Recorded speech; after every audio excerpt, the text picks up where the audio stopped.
Hi friends, welcome back to my channel. My name's Jack, this is Jthbooks, and it is time to tell you the 24 books I want to read in 2024. So I've seen this video going around, 24 books to read in 2024, and I love it. I love the idea. I wish I'd done it last year. Although, I will say, I have them next to me, and it's a big stack. It's a big stack. 24 books stacked up is big. And it gives me, fear. I'm like, I can't read 24 books next year. But I read 111 books last year, so I can. But to see them all like this, absolutely terrifying. Absolutely terrifying. But also, it's very dark. I'm sorry, it's a really miserable day here, and it's just, I haven't got a ring light. Maybe I shouldn't be reading these books. Maybe I should be trying to actually make this channel look a bit decent, but it's never going to happen. We know me. But on this list, I have included no arcs, no proof copies. It is just books I want to read. There is a lot of books here that I pre-ordered and I haven't got around to. Books that have sort of won prizes that I think I've brought. So as soon as I saw them win that prize and I said, oh, get in my basket, get on my shelf, and then sit there for years. Or things I've heard people that I really trust say that they love. So basically I just feel could be setting myself a disappointment because there's 24 books I really want to love next year, basically. But there's sort of no rhyme or reason to the order. There's just pure vibes. I said it's going to be a lot of vibes this year. These are just the books I absolutely want to love next year. And I'm going to have to ask you to keep me accountable, aren't I? If I'm putting those TBRs up, if I'm putting, and they're not on them, you need to say, Jack, get your butt into gear, because if you fail these 24 books at the end of 2024, can we really talk about them in 2024? But if you fail, you're not going to be happy, are you? I know I won't be happy. So I'm going to ask you to tell me off. Just tell me sternly, don't shout, because I will cry.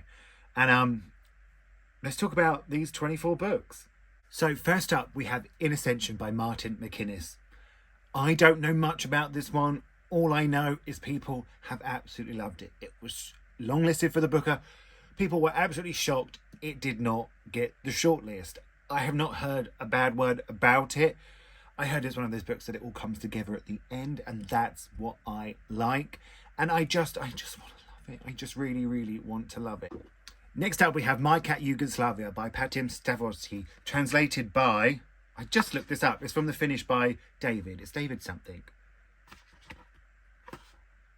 David Haxton, I told you. I have read one of his previous books, Bola, and I feel like I need to give that a bit of a revisit because I had a bit of preconceived notions about it. But I saw this one in the bookshop, I got it for Christmas, and I'm very, very excited for it. I just want to love his writing, and I feel like I would have read more of him if I'd given him a chance. So I want 2024 to be the year I give him a chance, and this is the one I want to start with. I also own his other book, so if I love it, I will read that one too. But I'm not making this 25, so we're just going to go for My Cat Yugoslavia to start off with. Next up, we have Lavender House by Lev A.C. Rosen. Now, I'm a huge fan of Lev A.C. Rosen. I've loved a lot of his books. These are his sort of adult mystery books, mystery thrillery sort of books. And I've heard nothing but good things about it. And I own I own the sequel to this and two of his other books that I haven't read. So I just want to start getting through my Lev A.C. Rosen books. And this is where I want to start. I read his YA books. I figured I'd give his adult ones a go. Very, very excited. I'm not like a massive murder, mystery, thriller thing, but I will give it a go for him. So maybe he could start me on a whole new adventure. Who knows? I feel like I'm even quite optimistic about these books. I'm talking about they're going to change my life, but they'll probably just be a book, let's be honest. Next up, we have Solomon's Crown by Natasha Siegel. I saw this on Twitter. I like the sound of it. I pre-ordered it. I haven't read it. It needs to be read. This is a young adult book. It's historical fiction. It's queer historical fiction. So I'm really trying to find queer historical fiction that I love. I found a couple last year. I want that to continue. So I figured, why not give a YA one a shot? And when I pre-ordered it, I really should. I really, really should read it as soon as I get them. So this is definitely on the list. Next up, we have Love, Leda by Mark Hyatt. Now, this was originally written in the 1960s and it was not published. So I'm very, very excited for this one. I have heard brilliant things. I heard, it's a short little book, so it should be easy to do. But I don't know much about this one. It just sort of caught my attention because of the story that it was written, but it didn't find a publisher back in those days, but it has found one now. I've heard it's beautifully written. I know it was in some people's top 10 books of 2023, so I'm excited for it. I'm excited for all these. I've got to stop saying that, haven't I? But it's short, so it should be easily done. Next up, we have The Swimmers by Julie Utsaka. Now, this one has been a feature on my channel before. It was in the jar for the TBR, but it did not win. But I still really, really want to read it. I've heard people say it made them cry. I've heard people say it's brilliant. Like, I just know so many people who love this, and that's the kind of book I want to read this year. So I'm going to put it back in the jar. No, I'm not. Maybe one of you could. That was a little plug there for the TBR jar. I'm sorry. I wish I hadn't done it. Next up, we have 3,000 Kisses by Sean Hewitt and Luke Edward Hall. Now, this is a non-fiction book. It's tales of ancient queer stories. It is beautifully illustrated, if you can see that. I don't know if you can. But this was another pre-order that I have not got around to. I mean, I mainly pre-ordered it because it comes with a tote bag if you got it soon enough. And I love a tote bag. But I do want to read this. It should go in for my non-fiction one, but I just feel like it's going to take me a while. But I've got to. There's a little quote on the back that's beautiful. Come on, Jack. I'm going to have to keep watching this video, aren't I, to remind myself to do it. But, yeah. And it's a picture book. I mean, how long is it going to take me? Then we have Deposing Nathan by Zach Smedley. Now, I have never read one of his books before. All I know is that when I put on my Instagram, if you're in front of me on Instagram, it's all linked down below. Just type Jthbooks. You'll find me. If you want to find me anywhere, type Jthbooks. But, when I put this, I bought this on Instagram, people were like, oh my God, it's so good. It's so good. It's so good. You're going to love it. It's going to make you cry. So it's been on my radar ever since, basically. And I thought this is the perfect kind of book to go on the list for 2024. But I absolutely know nothing about it. The truth will come out. That's very true, isn't it? Then we have Her Majesty's Royal Coven by Juno Dawson. I own this. I own the sequel. I just know people love it. People say it's such a good time. It's so inclusive.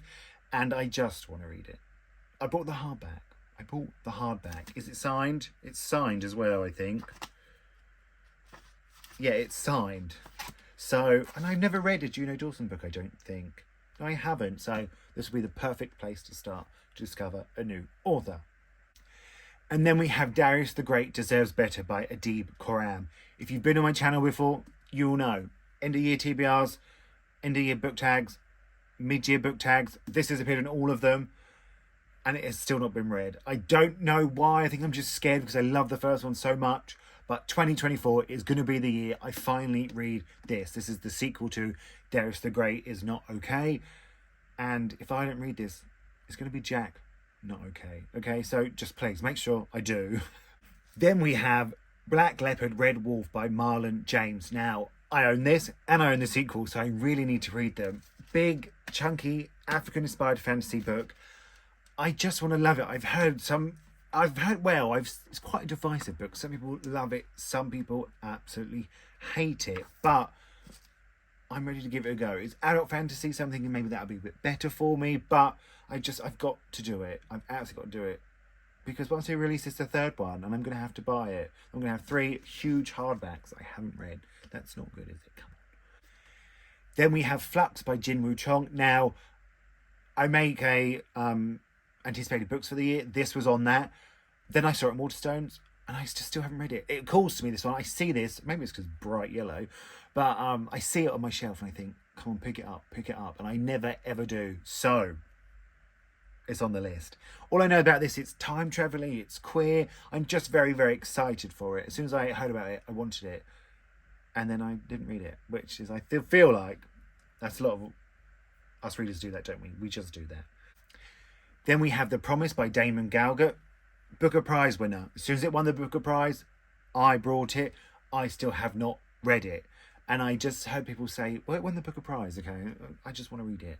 I want to read things and, I guess it's a bit about trying to figure out your reading taste as well, isn't it? So I want to see if these sort of prizes are for me, so then I could maybe follow the Booker a bit more closely. But yeah, it's 2024. You're mine. Blackouts by Justin Torres. Now this is on the January TBR. It's going to hopefully be my first book of the year. I always like to start the year with a 5-star prediction. For the last 3 years, that has really worked out for me. They've all been 5 stars, so I want to make it 4 out of 4. I've heard nothing but incredible things. It won the National Book Awards in America, so please, please let me start off to the good. But I feel like this is definitely what I'm going to do. This will definitely be one. So, what a start. I'm amazing. I'm not. You don't need to tell me. I'm not. And then we have Pachinko by Min Jin Lee.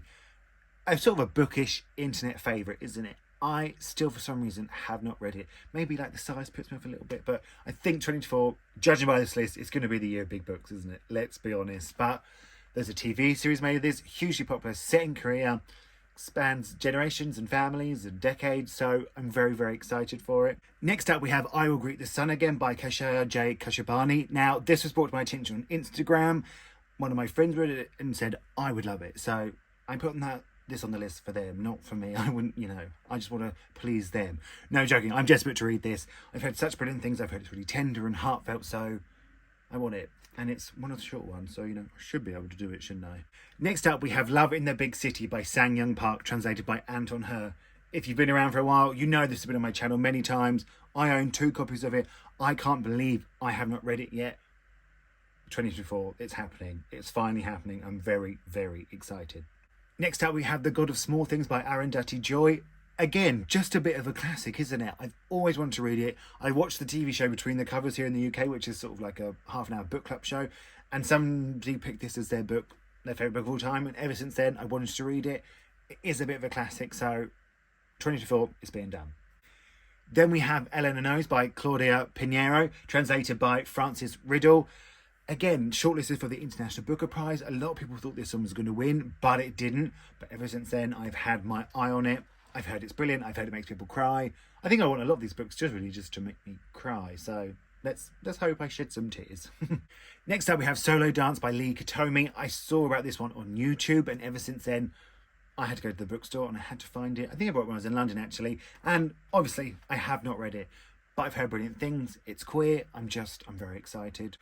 The last big one, the last chunkster, we have Demon Copperhead by Barbara Kingsolver, winner of the Women's Prize for Fiction 2023. I'm hoping to read the shortlist for the Women's Prize this year, do a vlog. If you want that, let me know, because I want to get into the Women's Prize. So yeah, so I should really read this before I do that, shouldn't I? Okay, first half of 2024, this is being done.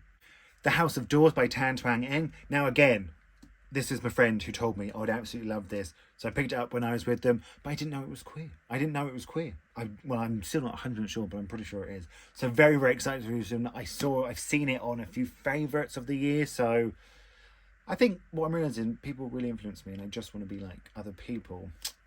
2024, maybe it's the year I finally sort that out and maybe just be myself. Mr. Loverman by Bernadine Evaristo. She is also a winner of the Booker Prize. I have read that, Girl, Woman, Ever. I absolutely loved it. I immediately bought all her other books. I immediately read none of them. This is the one that intrigues me most. So I really want to do it. I'm going to do it. It's on the list. I've got to do it. Hold me accountable. Hold me accountable. Now, the last one is actually a reread. But I read it when I was young and I didn't feel like I appreciated it as much as I would now. And I want to reread it. And it is The Colour Purple by Alice Walker. Now, this is the old cover. I love, love, love the new cover they brought out. But my mum got me this book, so I can't replace it. And, as much as I love the new cover, I can't replace it. But like I said, I read it a really long time ago. I didn't sort of read then like I did now or appreciate things now. So I want to appreciate it. I want to love it like I think it deserves. So this is the plan for 2024. Didn't expect to reread, did you? I didn't either, but when I was making this list, this was one I thought of immediately.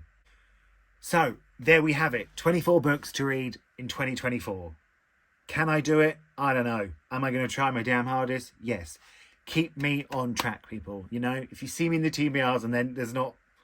How many do I have to read? I have to read 2 of these a month. I don't like that. That makes it even seem somehow worse. I can't do it. See, that was a test. Did you say, yes you can, Jack? Keep me on track. If you want to add any of these to the TBR jar, put them in. Let me know. I think that would really help me, actually, if some of them did go in there. And just add them. The jar's getting empty. Thank you all so much for watching. Feel free to like and subscribe. Liking really helps sort of spread the channel, so they're very important. And I'm going to speak to you all really, really soon.